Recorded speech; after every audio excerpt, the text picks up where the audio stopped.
Well, this last recording, about a month later, do you see?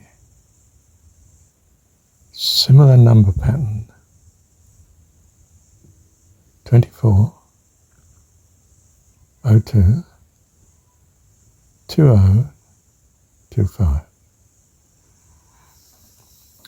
Obviously the day number went up one, and so went down one, and the month number went up one.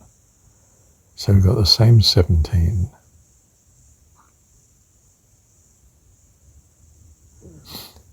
You could go through your own representation of the numbers, but there's just no need for me to go through it.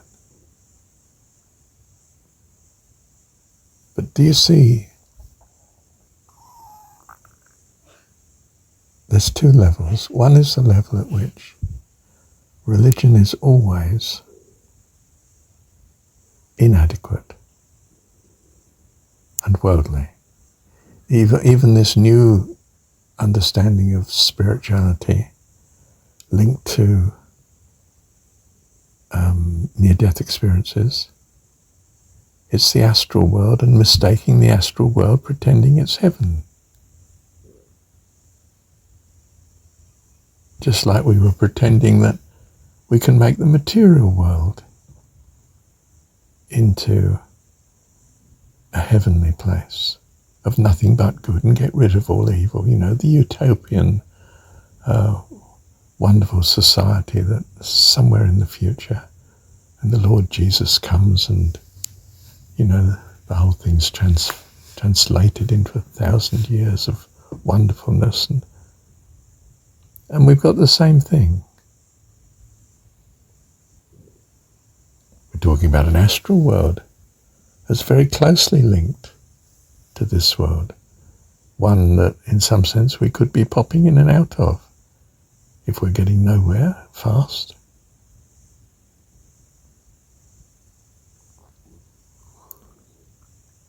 Yes, it is the next great step. But it's not what the Jesus story was about, which is to know God.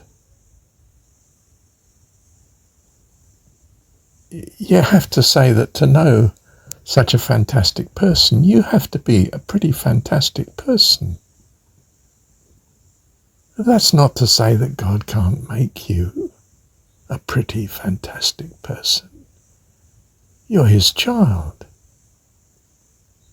You are destined in eternity always to be like him. That is your rightful place. That is your goal. I can't be bought with, lovely, loving experiences. I'm not going into my next church where, the moment you come through the door, we're so delighted to see you with smiles and do sit down. It's so lovely to have you, and, it can't do enough for you. And, you're love bombed into membership. And exactly the same thing here in the astral world, aren't you? You're love bombed as you go in. Auntie's there, or Gabriel's there, or Jesus is there. Perhaps it's even God is there. Are they able to? Yeah, I expect so. It's the astral world.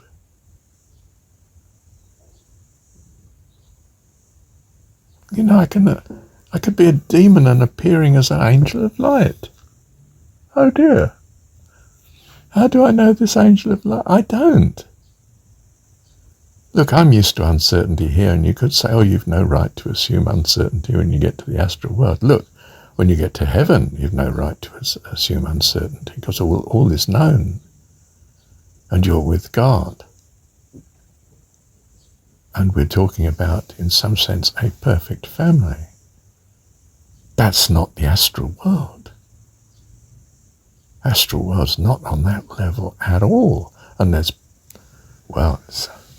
thought that there are a few heavens in between. Well, I wouldn't call them heavens. There are higher spiritual states.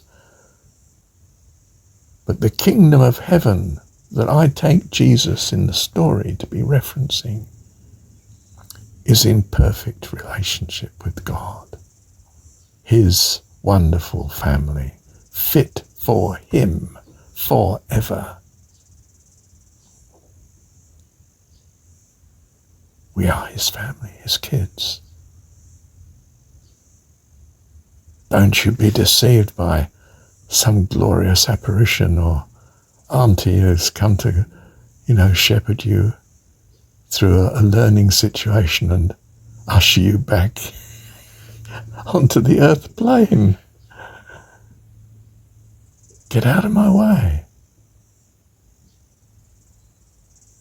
I'm bound for heaven. I was in heaven, on earth. The kingdom of heaven was at hand, and I took it. The kingdom of heaven is within me. I don't need to go back anywhere.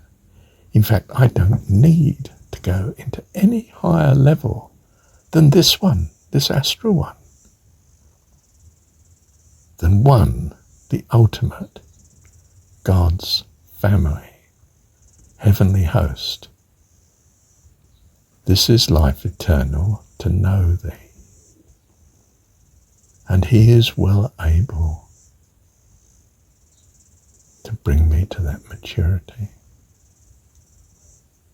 especially in his presence.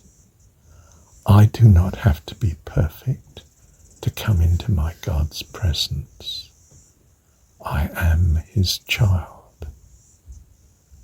I can come as he has me. Thank you, wonderful God. I love you, and only you, in that sense. All that you love, yes, but you.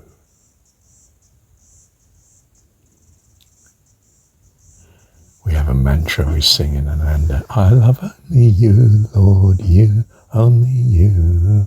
I love only you, Lord, you, only you. Goes on and on, you go up and down an octave or so, but that's what we're about. Thou shalt love the Lord thy God with all thy heart, soul, mind and strength. And probably just your heart and soul. They may have added mind and strength in the next version of the Moses story. But what matters is devotion to him. I can't be bought with lovely experiences in the astral or the causal or anywhere else. I want him. And I want to be a wonderful friend to him. And I don't want to be the only one. I want to be one of trillions of trillions of trillions to the trillions, etc., etc., etc. That love him and make up his family. Fit for our lovely God. And what powers me is gratitude, awareness, knowledge of him. This is life eternal, to know thee. Because knowing thee, I have overwhelming love. Always. Love you, Heavenly Dad. So that's our high calling. That's our priority.